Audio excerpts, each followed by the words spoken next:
effectivement, l'administration Biden n'a pas pris de mesures trop graves vis-à-vis d'Israël, mais on sait que les potentialités existent et nul ne sait comment les choses vont évoluer à l'avenir. Il y a tout simplement le fait que les mots et les concepts ont une importance, et que légitimer à un certain moment une certaine approche négative vis-à-vis d'Israël, même si elle n'est que relativement négative, ça a des conséquences à plus long terme.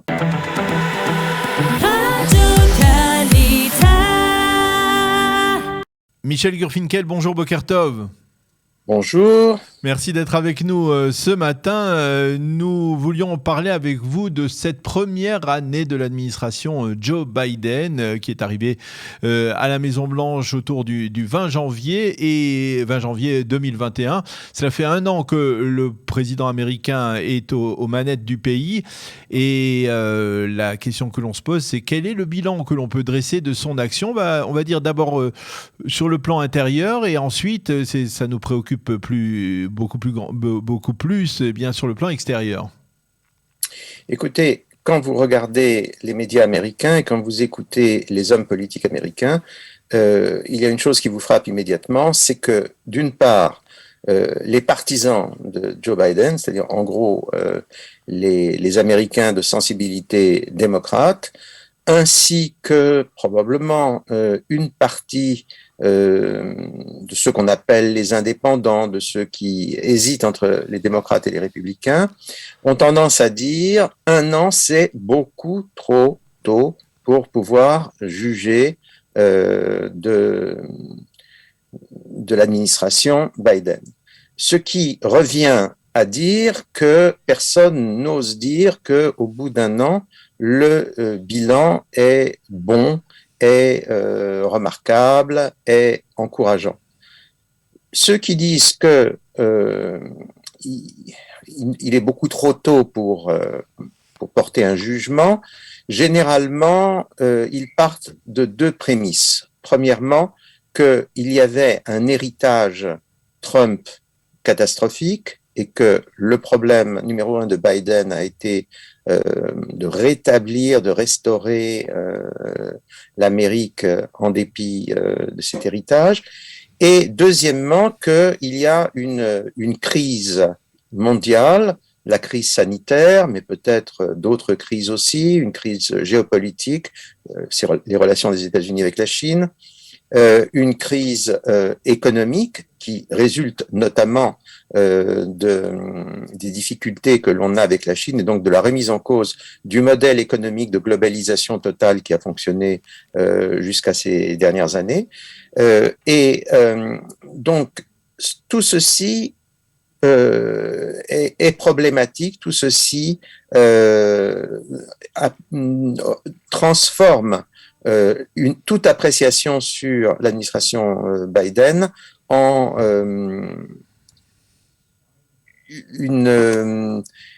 un pari plus que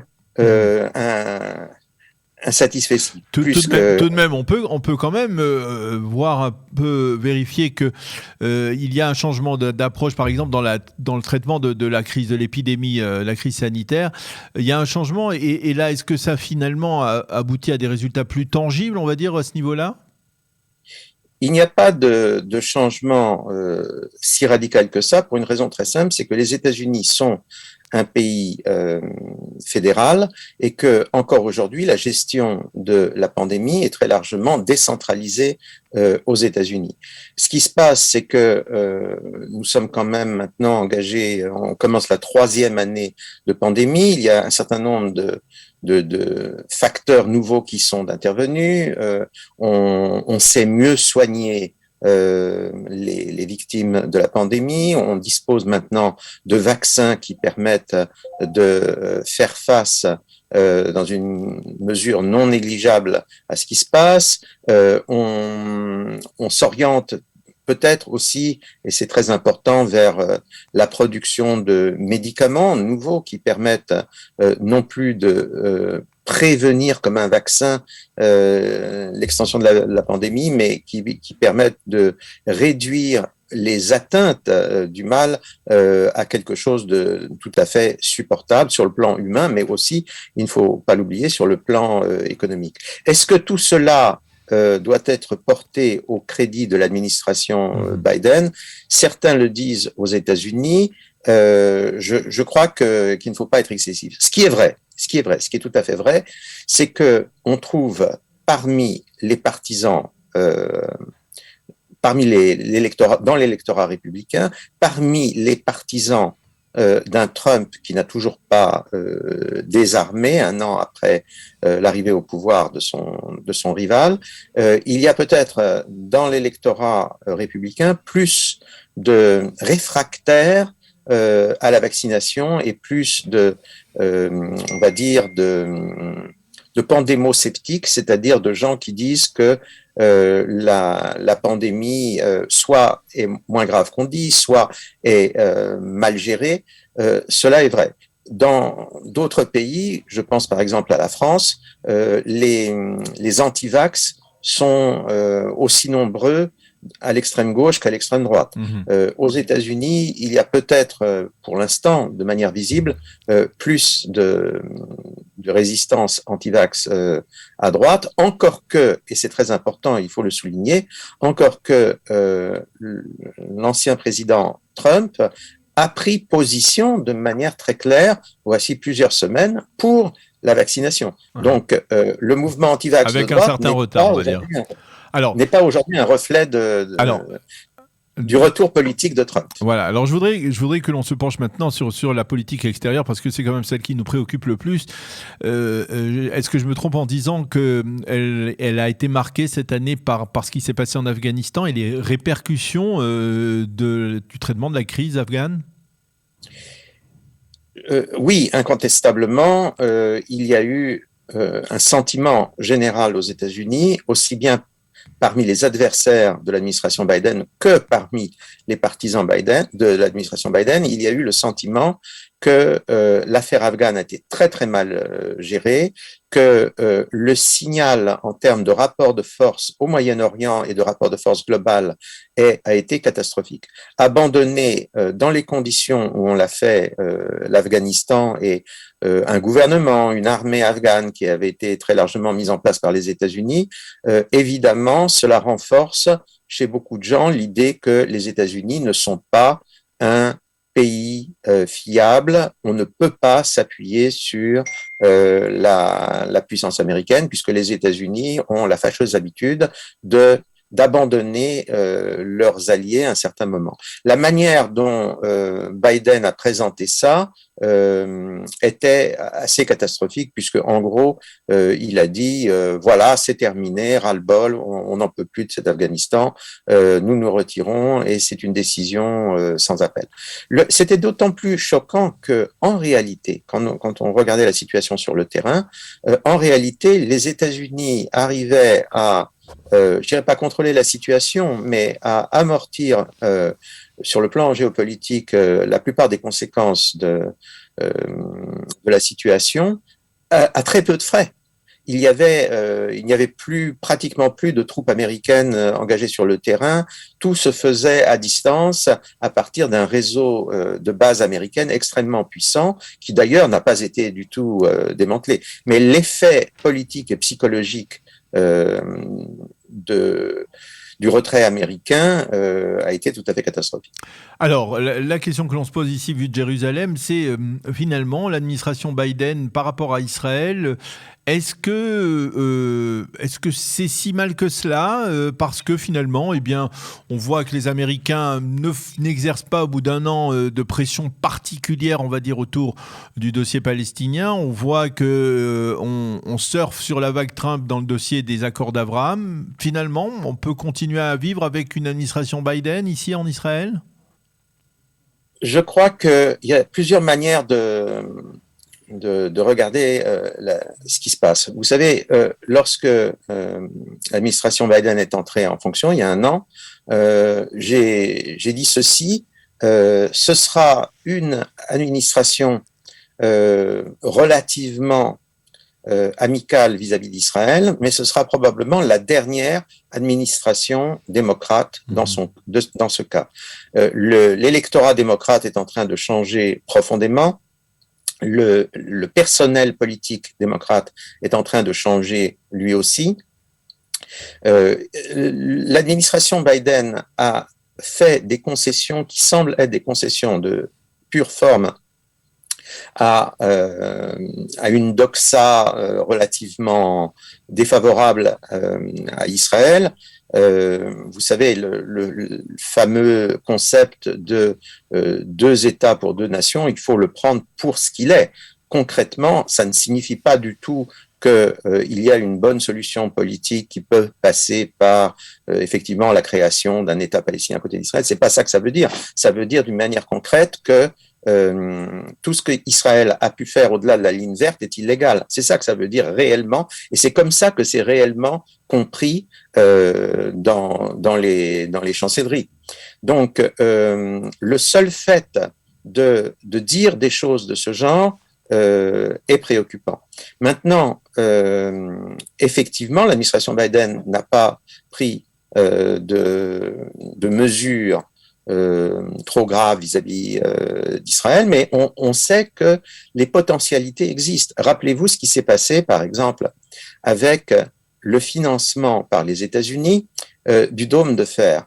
Vous savez que le dôme de fer, c'est en fait une coproduction israélo-américaine. Et c'est une coproduction israélo-américaine dont les États-Unis, il faut bien insister là-dessus, tirent un avantage au moins égal à Israël. Israël a servi à la fois de concepteur et aussi d'expérimentateur d'un mode de défense stratégique extrêmement précieux que désormais les États-Unis et leurs alliés sont en mesure d'exploiter. Or, vous savez que lorsque on a voté le renouvellement des crédits américains au projet global du dôme de fer et tout ce qui est associé en fait à ce projet, puisqu'il y a des extensions technologiques importantes qui sont en cours. Lorsqu'il a fallu renouveler ce budget, il y a eu tout d'un coup une espèce de suspension du vote à cause d'une tentative de l'extrême gauche démocrate pour en fait dissocier le dôme de fer de l'ensemble du budget de l'aide américaine à Israël pour en fait retarder, réexaminer le sujet.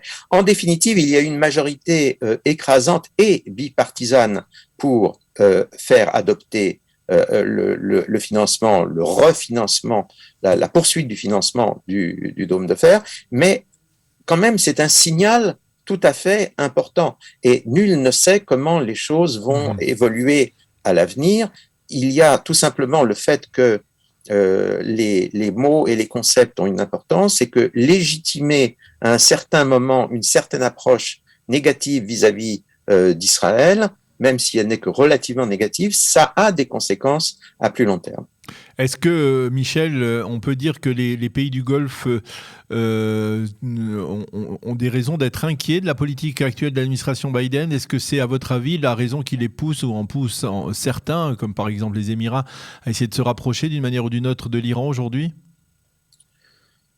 Les États du Golfe savent depuis toujours que l'Iran est un danger pour eux. Et quelle que soit la couleur politique de l'Iran. Sous le Shah avait déjà des ambitions impériales dans le Golfe qui mettaient très mal à l'aise les Émirats, les divers Émirats, depuis le Koweït jusqu'à Oman, qui venaient d'ailleurs d'accéder très récemment à l'indépendance. Donc, c'est une réalité. Maintenant, il est de bonne politique et de bonne diplomatie d'essayer de continuer à parler à ses ennemis et ses adversaires aussi longtemps que possible, ce que font tous ces États. Fondamentalement, ces États ont fait des choix stratégique.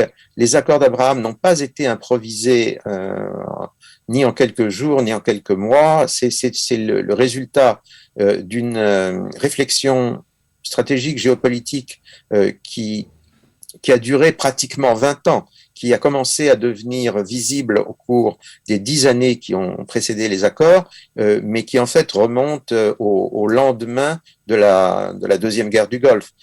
Certains disent même au lendemain de la Première Guerre du Golfe. Donc il y a quelque chose de très profond. Ce qui est vrai, c'est que les pays du Golfe et l'Arabie saoudite ont certainement pesé de leur poids de tout leur poids, qui est quand même un poids assez important, auprès de l'administration Biden, pour ne pas remettre en cause les accords d'Abraham et au contraire pour les soutenir et pour contribuer à leur consolidation et à leur élargissement. Il est incontestable que ces États, de ce point de vue-là, ont été d'un grand secours pour la diplomatie israélienne et pour le gouvernement israélien dans ses relations avec les États-Unis. Alors, une dernière question, Michel. L'Iran, bien entendu, quelle est, à votre avis, dans cette année 2022, l'action la plus, on va dire, audacieuse que l'administration Biden peut se permettre envers l'Iran, si l'Iran ne va pas vers un accord avec les puissances et s'il continue à produire de son uranium enrichi? C'est très difficile à dire. C'est très difficile à dire pour la raison suivante. On ne peut même pas dire que l'administration Biden ne réagira pas de manière forte à une politique iranienne excessivement négative. On ne peut même pas dire ça. Parce que, et là on en revient, si vous voulez, à la politique intérieure. La politique intérieure actuellement pose beaucoup de problèmes à l'administration Biden. On sait que les sondages sont très mauvais pour Biden. Son taux de popularité est bas. L'action de son gouvernement est jugée négativement par une majorité des Américains. Le degré de confiance dans son action est faible. Ce qu'il fait de plus ambitieux, c'est-à-dire une sorte d'énorme New Deal économique, on a tous entendu parler de ce plan gigantesque de modernisation de l'économie américaine. Bon, vous savez très bien que beaucoup de gens aux États-Unis, et pas seulement des républicains, pas seulement des partisans de Trump, disent c'est quelque chose qui nous mène directement à l'inflation et à la crise économique. Donc, il y a un problème réel de politique intérieure pour l'administration Biden. Et dans ce contexte-là, l'administration Biden, évidemment, elle a une carte à jouer, c'est de remonter son image sur le plan international. Et ça peut être fait par rapport à la Chine, ça peut être fait par rapport à la Russie, ça peut être fait par rapport à l'Iran. C'est l'ensemble, c'est l'opportunité, c'est l'ensemble des conditions, fur et à mesure qu'elles évoluent, qui va décider d'une éventuelle action de l'administration Biden. Mais ce n'est pas exclu. Ce n'est pas exclu parce que, en termes politiciens, l'administration Biden peut avoir intérêt à une attitude beaucoup plus forte vis-à-vis du danger iranien. Eh bien, Michel Gurfinkel, merci beaucoup pour toutes ces précisions, pour ce bilan de la première année de l'administration Biden à la Maison-Blanche. Merci de l'avoir partagé avec nous ce matin. Bonne journée et à bientôt. Shavua Tov. Bonne journée et à bientôt.